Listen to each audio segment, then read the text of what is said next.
Hello friends, my name is Carlos Rios. I am the founder of Pixels to Music.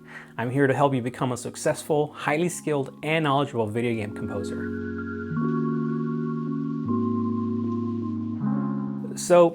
Today I'm going to be helping you learn what a DAW is, how your choice of one can have a decisive impact on your musical creations, and hopefully I will help you choose the one that is right for you. And as a bonus, I will give you a list of free DAW options you can start working with today. Make sure you stick to the end of the video.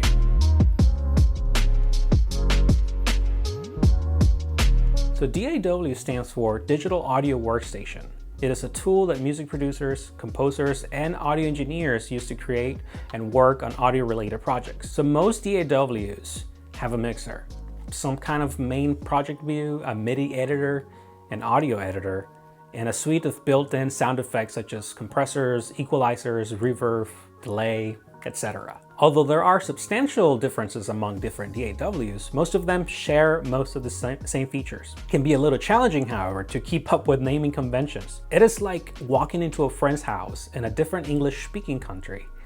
And you know when you walk into that house that there is likely a restroom, but you don't know where it is, nor the fact that your friend doesn't really refer to it as a restroom, right? Rather, he calls it a toilet. This same thing happens with DAWs. For example, what Logic Pro calls a MIDI editor, FL Studio calls piano roll. And you have to undergo different steps to access the tool. This is the case with a lot of features among DAWs. Now, as a video game composer, you can think of a DAW as your canvas, right? Or probably more aptly, you can think of it as blank sheet music.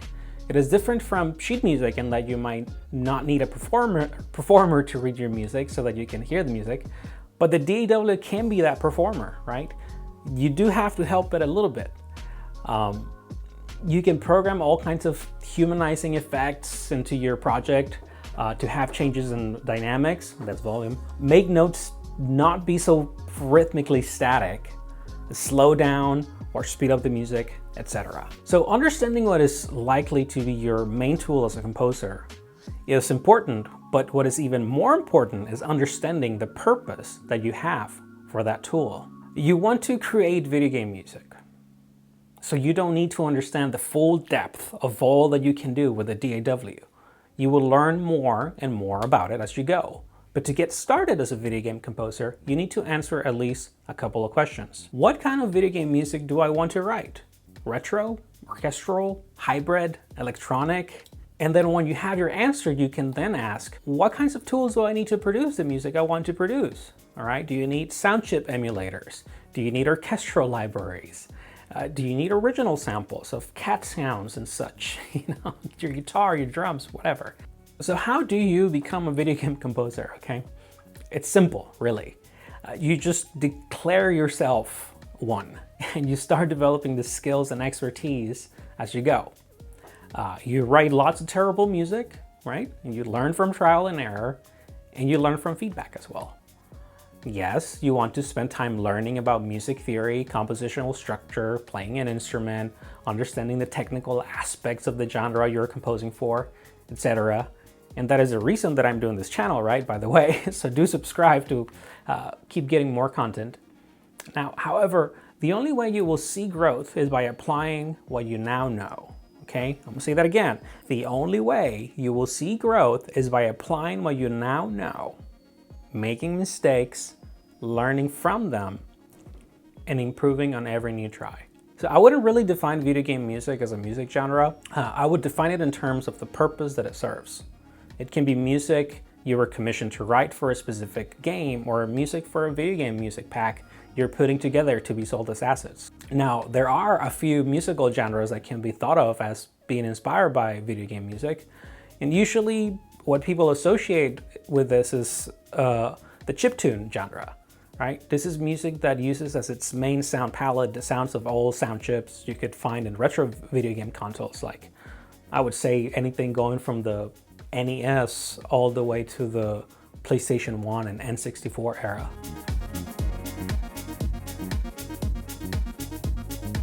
Okay, so as a video game composer, how do you go about choosing the DAW that is right for you? I think that might be why a lot of you are here. So All the DAWs are built differently. And as a result, they have different workflows, all right? Here's a list of some of them. Ableton is mostly used to create electronic music, and it has a heavy focus on loops and effects processing. Logic Pro is my weapon of choice, and it has an easily accessible array of musical instruments to get you to quickly start writing music. Cubase has amazing structuring and organizational capabilities for creating instrumental templates. FL Studio is a DAW I started with. It is great for creating patterns and MIDI sequences, beats, loops, that kind of thing. Pro Tools is usually thought of as the industry standard, and more so, I think, with regards to audio engineering. Now, all these descriptions I just gave you for each DAW can likely be said of each one of the DAWs, but it might be a bit harder to figure out the workflow to get what you want to be done. Let me say that again, but I guess a different way of thinking about it is, it is true that you can create a great mix using Logic Pro, right? Even though Pro Tools is what you would normally use for that, or what people would prefer for mixing or mastering, right? But you can do it great in Logic Pro. Or another example is, again, Cubase is great for creating folders and templates of orchestral templates and that kind of thing. But I'm sure you could figure out how to do that on Pro Tools. For sure, I know you can do that on Logic Pro. Okay, so deciding what DAW you want to use can be boiled down to a simple question, okay? How do you structure your creativity? This is a highly important question that all creatives need to answer. Creativity is explosive, but our job is to rein in that chaos of creativity and make something cohesive, something digestible, something beautiful. And I could go on a deep philosophical tangent on this topic, but I won't, and maybe for a different video. But for now, just understand that it is important to develop systems to organize your musical ideas. And DAWs help you structure your creativity. This is why choosing one that is a good fit for you is really important. Okay, now that I've stressed the importance of limitation and structure for composers and for creatives in general, okay, why maybe you should pick the right DAW and why that's important for you. Now let me tell you, and let me address what I think is the biggest concern regarding this. Too much limitation in your creative process will result in very similar outcomes, very similar results. So, all right, so as creatives, we need to rein in chaos, right, and make something cohesive. But if you rein in chaos too much, things will get a little too orderly, and a lot of your music will just end up sounding the same. So our job really is to find that balance. So this is one reason why I actually recommend that you use more than one DAW. Okay, so master one DAW. You want to be really good at mastering one, and that's your weapon of choice, and it goes well with your workflow. But then learn to use more than just that. And that will help you break out of the routine and generate something new and fresh. So as the great sage of the video game music world, Mick Gordon, who wrote the music for Doom Eternal, he says something like, change the process to change the outcome, right? And so what I say to that is change the DAW to change the music you produce. As I've said, I'm a Logic Pro specialist. That's what I use. But I use 3 other DAWs. And by the way, they're all on my iPad. I use Cubase's 3, which is a mobile version of Cubase. I use Beatmaker 3, which is amazing for creating beats. And it has this super intuitive sampler instrument built in. I just love that thing. But my favorite iOS app, it's an app, right? But it's DAW too, is Chord's Gadget 2. And it is super limited compared to other DAWs, but it has amazing built-in instruments that sound good. And the additional instruments you could buy are great too. This is a tool that you want to use for doing electronic music or retro style music. But if that's what you're into, man, Chord Gadget 2 is amazing. iOS is an awesome and inexpensive approach to music production and composition that is totally legit. I mean, assuming you already have something like an iPad. You really don't need a super powerful iPad either, like one of the brand new, iPad Pros with a 12.9-inch display. Like, yeah, you don't need all that. Just get a regular iPad for like, I think they're what, $400, and you'll be good to go. Hey, thank you so much for sticking around so far. And as I promised, I am going to now share with you a list of free DAWs to help you get started making music. But before I do that, let me tell you about another thing I put together for you to further help you in your journey to becoming an exceptional and successful video game composer. Okay, it is a guide containing 4 of my favorite strategies for generating unique and fresh chord progressions. Okay, unique and fresh chord progressions. Powerful and effective music is all about presenting strong emotions and creating a sense of direction. An effective chord progression is the foundation of a compelling and powerful composition. If you refuse to get a bunch of pre-made chord progressions in the form of MIDI packs because you want to come up with your own, then this guide might help you generate some cool and unique ideas. Give it a try. I think that you won't regret downloading it. The link is in the description below.